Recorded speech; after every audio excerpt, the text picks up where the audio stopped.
Kami kembali lagi dengan kami kelompok 10 dalam mata kuliah Kepulauan Transformatif. Di sini kami akan membahas tentang suatu refleksi pedagogis masyarakat kepulauan yang multikultural.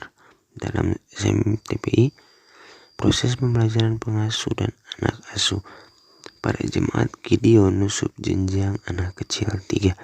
Keanggotaan kami Stefani Tenggagi, Sofina Solisa, Julia Woley, Marina Suarez, Relisi Pakit, Rodwig Pesuarisa. Ini merupakan suatu pendidikan yang membahas tentang cara pembelajaran pendidik terhadap anak. Pedagogi sendiri memiliki manfaat, yaitu mengetahui karakteristik anak, untuk anak melatih kemahiran dan selektif dalam keterampilan, untuk melatih mental anak, untuk melatih kemandirian anak agar anak berani dan tidak takut atau malu, dan melatih kepekaan terhadap lingkungan sekitar. Dari video yang kita lihat, maka dapat kita simpulkan bahwa pola asuh yang dilakukan oleh para pengasuh adalah seluruh hal kegiatan pengasuh yang berhubungan dengan kemampuan, keterampilan, profesionalitas, dan panggilannya secara rohani. Menjadi pendidik sekaligus menjadi bapak atau ibu rohani bagi anak-anak asuhnya. Bagaimana mereka membangun karakter Kristus ada pada anak-anak.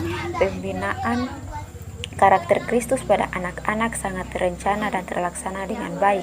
Setiap pengasuh memiliki komitmen yang tinggi untuk membentuk karakter Kristus bagi murid-muridnya.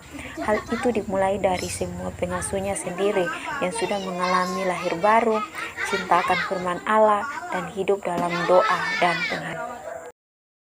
Dan di sini anak-anak sangat mereka perlakukan dengan ramah, sopan, dan hormat. Karena mereka memiliki keyakinan bahwa anak-anak itu adalah titipan Allah kepada mereka untuk diasuh, dilatih, dan dibimbing seturut kehendak Tuhan. Prinsip inilah yang menjadi dasar para pendidik di sekolah minggu senantiasa melibatkan orang tua dalam penanganan masalah yang dihadapi anak. Di sini pemahaman teologisnya, karena anak adalah makhluk ciptaan Tuhan yang mulia, yang dititipkan kepada mereka untuk diasuh dengan sebaik-baiknya.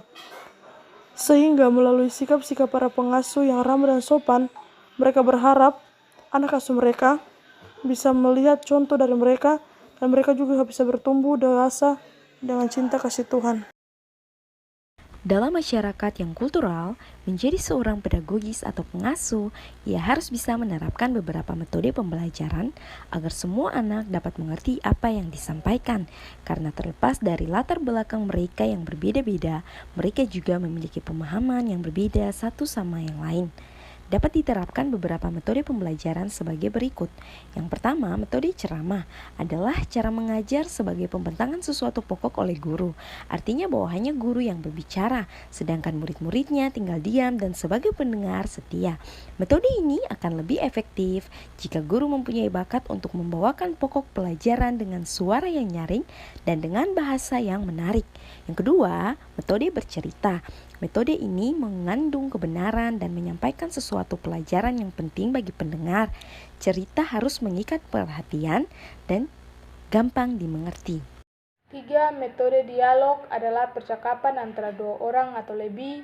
Berdialog berarti melakukan percakapan atau tanya jawab secara langsung. Metode ini biasanya dipakai dalam ibadah remaja, pemuda, dan orang dewasa. 4. Metode audio visual. Metode ini menggunakan gambaran-gambaran terang, film bersuara, papan flanel, dan lain sebagainya. Metode ini lebih cocok untuk anak-anak, karena jika guru hanya bercerita saja, anak-anak pasti cepat bosan. Tetapi jika dalam penyampaian cerita, guru menggunakan gambar, pasti anak-anak lebih tertarik, karena mereka tidak hanya sekedar mendengar, tetapi juga melihat. Yang kelima, metode bertanya. Metode ini sangat bermanfaat bagi kehidupan anak-anak. Karena pertanyaan-pertanyaan yang dipertanyakan kepada anak-anak adalah mengenai tokoh-tokoh di dalam Alkitab, serta pokok-pokok kepercayaan orang Kristen.